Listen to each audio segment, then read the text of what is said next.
In today's video, we just got two parody videos made by FOMO21. They're funny, but it is a sad reality of what is actually happening. So, I'm pushing you guys to financially independent, retire early, and the way to do that is to get the hell out of fiat and out of any countries that are just eroding your buying power. And these two videos will kind of ear stamp that. So stay tuned. Watching Bitcoin climb higher feels like watching a train leave without you, but it's not too late. At Drip2 BTC, you can grow your Bitcoin like never before. Earn up to 3,000% APR on credit conversions and discounts on Bitcoin purchases. Step 1, buy Bitcoin. Step 2, deposit it. Step 3, let your wallet do the work. Don't miss this chance to change your life. Start today at drip2btc.com. Hey guys, welcome back. Drip Coach here with Drip and Farm for Poverty, where we don't trust, we verify, and operate with integrity and transparency. So we're going to go over these two clips. I think they were made with Google's Veo 3. I think that's the name of it. They do a pretty good job now with getting video. So just a slight segue is like, man, we're getting closer and closer to us not being able to tell real video from AI generated video. And every time that I see something that's just mind-blowing, I always remind myself of this phrase I learned about a year and a half ago when AI came out. It's like, this is the worst it will ever be. Like, there is no AI getting worse as we go forward. It only gets better. So that's a dystopian future we have ahead of us. But let's play this first clip. Hey man, just curious, why don't you own Bitcoin? Because I like working overtime while watching my savings buy me less every year. Ma'am, any reason you haven't bought Bitcoin? Well, I enjoy being humbled by double-digit inflation and $100 shampoo. Hi there, mind if I ask why you don't own any Bitcoin? Because I would hate to accidentally afford college for my kids one day. Quick question, why don't you own Bitcoin? Because watching my paycheck buy less and less is the only thing keeping me awake on night shifts. Again, it's tongue in cheek, but it is so true. I don't think you would get people out there saying that that's why they don't own Bitcoin. Most of them don't know any better. And the ones that feel like they do have just digested the narrative from the media that it's a scam and, it's only good for drug trafficking and some illegal operations. So unfortunately, they don't know better and they are going to be on the losing end of this. And like that last person said, watching my paycheck buy less and less, the only thing keeping her up at night. I showed you guys this before, and I guess I'll bring it back up. This inflation calculator that I did.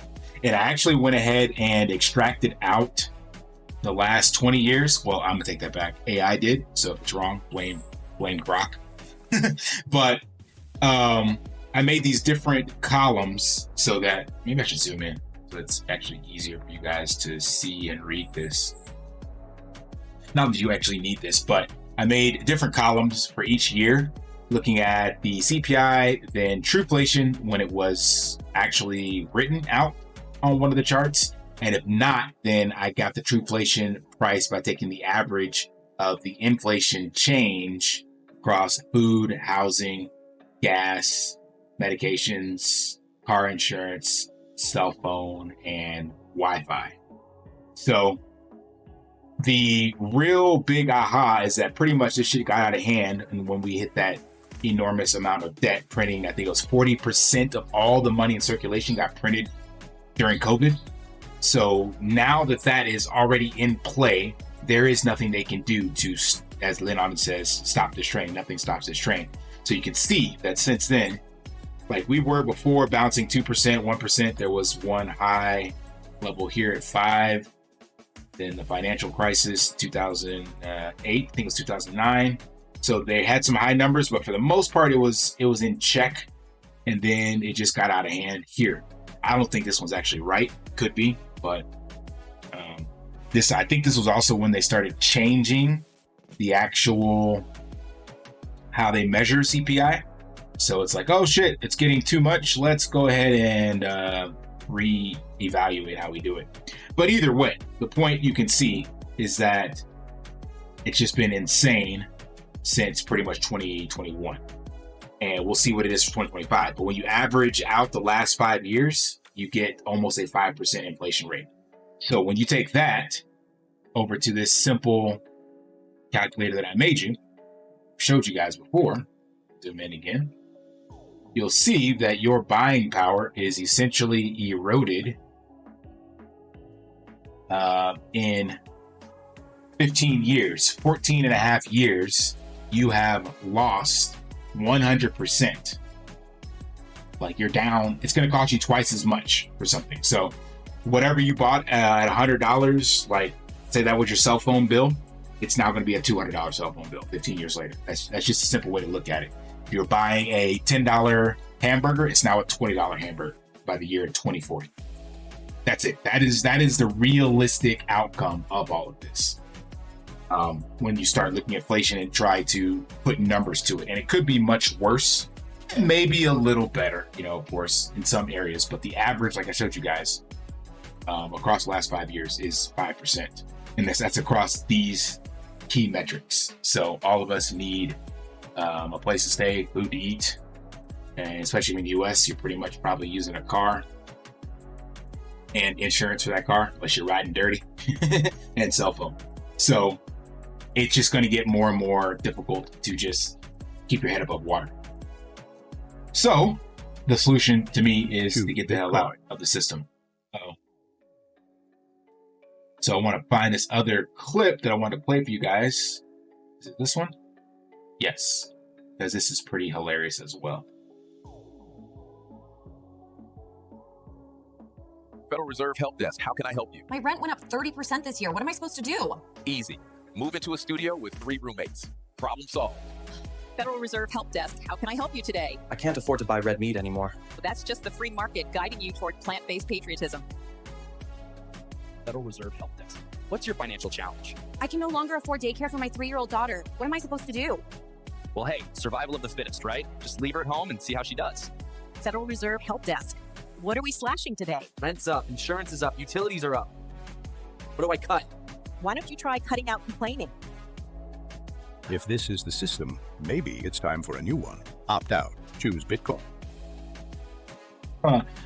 It's killing me because I find it funny. Again, it's tongue in cheek, and at the same time, I'm on the outside of the system from 2 different spectrums. One, I have opted out by going 100% Bitcoin. And 2, I've moved out of the US where these things are happening in real time because I was seeing my buying power get eroded. So now I've been 9 years out of the US. This is coming up on 10, actually. Yeah, coming up on 10. So the one thing I have seen is that prices stayed pretty much flat in Southeast Asia. There was occasional spikes, but like I was still buying eggs for 10 cents an egg. I was still getting gas for my moto to fill the whole thing up was still less than $10 because it was about $1 a liter or so. That didn't change. My cell phone bill stayed at less than $10 a month.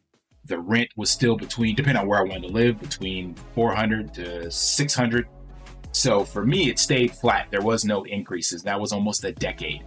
Whereas in the US or somewhere else, you were probably already seeing prices get eroded, within 2 to 3 years. So like some of this stuff, the help desk is like, yeah, what do you do? Survival of the fittest, leave your kid at home and let them pimp themselves, cut out complaining. It's like, yeah, those are your only options when you're stuck in that Fiat Ponzi trap. The real solution is to opt out. I know not everybody's going to pack up and leave. And actually, I'm glad you won't, because that's just going to make prices go higher in other places that I want to live. But at the same time, I have to share that information with you guys because it's my job to educate, and I'm living it firsthand and seeing it. And I know that the vast majority won't take that opportunity. So I'm not actually worried about people, flooding the market.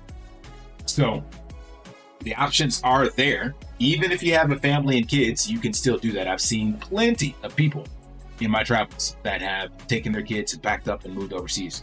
So with Bitcoin, that becomes more and more realistic, more and more of an option, because the ability to retire early, that I showed you guys with this Bitcoin retirement calculator that I made, it's more realistic than it would be anywhere else. And especially if you can stack sats now and plan your retirement later and then move to another country, yeah, it is an option. So let me know what you guys think about these 2 parody accounts. I think they did a pretty good job. I find it hilarious. Also, where you're at in your Bitcoin journey. And we'll close it out here with one more clip from these guys because, again, I find it hilarious. Fiat life hack number 5. Can't afford rent? Just live in your car. Also, no property taxes. Fiat life hack number 4. Groceries too expensive? Skip dinner. Fasting saves money and boosts productivity. Fiat life hack number 3. Can't retire? I have an easy fix for you. Just keep working. Purpose is the new pension. Fiat life hack number 2. Toilet paper too expensive? Just borrow from public restrooms. Who needs double ply anyways? Fiat life hack number 1. Gas too expensive? Push your car to work. Commute and cardio in one. Or you can skip the hacks and just choose Bitcoin. All right, smash that HBO special. Help a brother out. Like, subscribe, comment down below. And until next time, live daily and achieve your impossible. See ya.